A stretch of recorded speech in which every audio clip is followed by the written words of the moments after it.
In the previous video, we discussed the equilibrium in a chemical process. We talked about a hypothetical chemical reaction where A plus B gives rise to C plus D, and this was a reversible reaction. In this video, we are talking about the dynamic nature of chemical equilibrium. So here we have a chemical reaction. Nitrogen plus hydrogen gives rise to ammonia. This is famously also called as this is basically the synthesis of ammonia by Haber's process. And this was done by a German chemist. I think he was a chemist. Yes. Fritz Haber. And he also received a Nobel Prize in chemistry for this.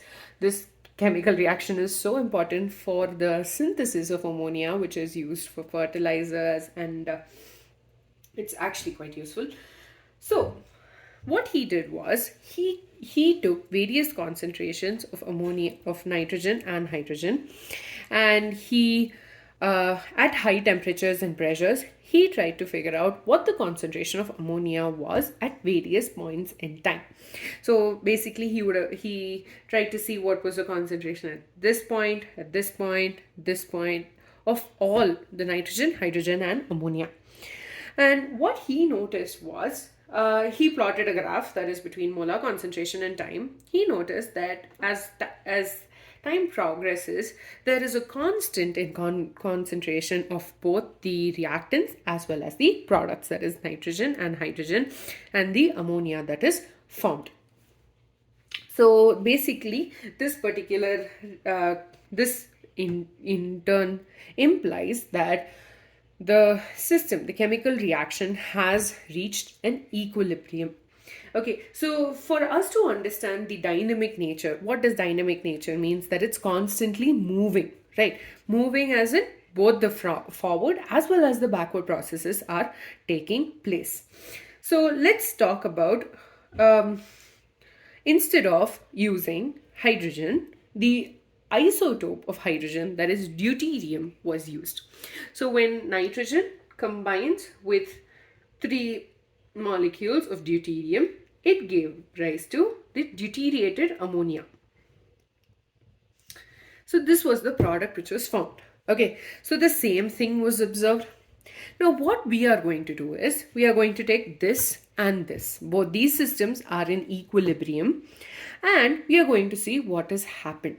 Okay, so basically you have nitrogen, you have hydrogen, and then you have deuterium as your reactants, and the products can be what? So these are the products that are formed: nitrogen and ammonia and deuterated ammonia. So if we mix these two, if equilibrium was not dynamic in nature, the products would have been ammonia and deuterated ammonia, and the reactants would have stayed the same, and there would have been no change whatsoever because the chemical processes have already attained equilibrium. But when the analysis is done, mass spectrometric analysis, basically mass spectrometry helps us figure out the masses of various ions which are formed. So using mass spectrometry, it was noticed that the following compounds or atoms, or rather the following molecules, were present. They were N2, H2, obviously, D2. This we expected them to exist. But there were other compounds that also formed, that is NH3, which is ammonia, another one ND3, deuterated ammonia. But there were 3 other compounds that formed. 3 or 2? Yeah, 3 others. So one is NH2D, NHD2, and NHD2. So these were the products which were formed. So if equilibrium again was dynamic, it would have stayed this. We should have done the mass spectrometry, and we would have seen those results would have given us just ammonia and deuterated ammonia. But it was observed that we not just have these two, but we have these two as well. Basically, hydrogen atoms are getting replaced by deuterium, and different number of. So one of the hydrogen atom got replaced by deuterium. Here two hydrogen atoms got replaced by deuterium. And here three hydrogen atoms got replaced by deuterium.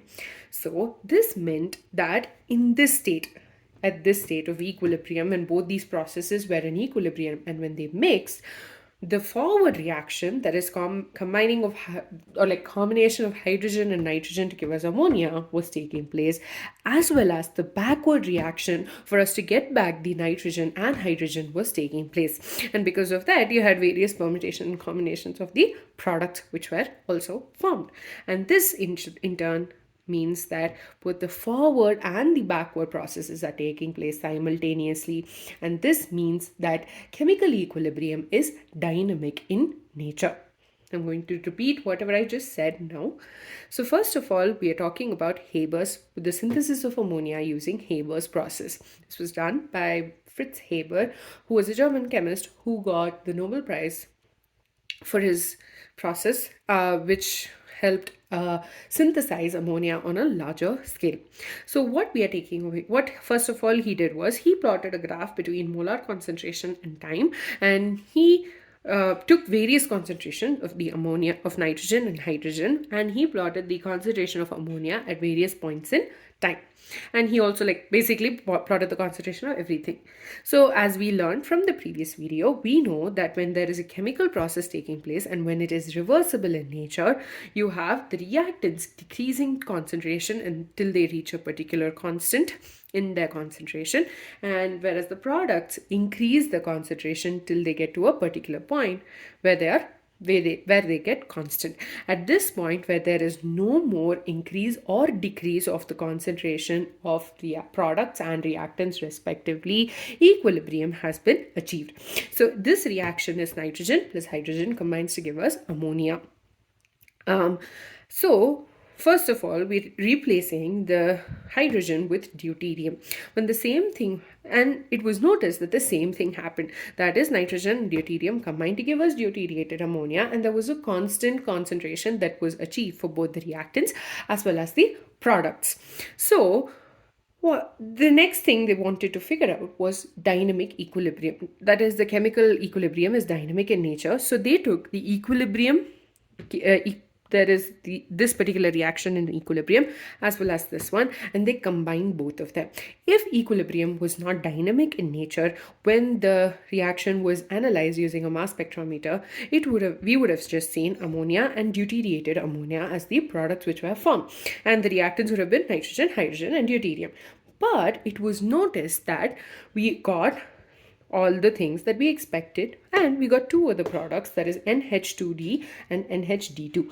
This means that after equilibrium has been achieved, both the forward and the backward processes are taking place simultaneously. That is, there is a constant exchange, or there is a constant movement rather, and this in turn is leading to the formation of the products, which in turn are getting converted to form the reactants. That means the equilibrium is dynamic in nature.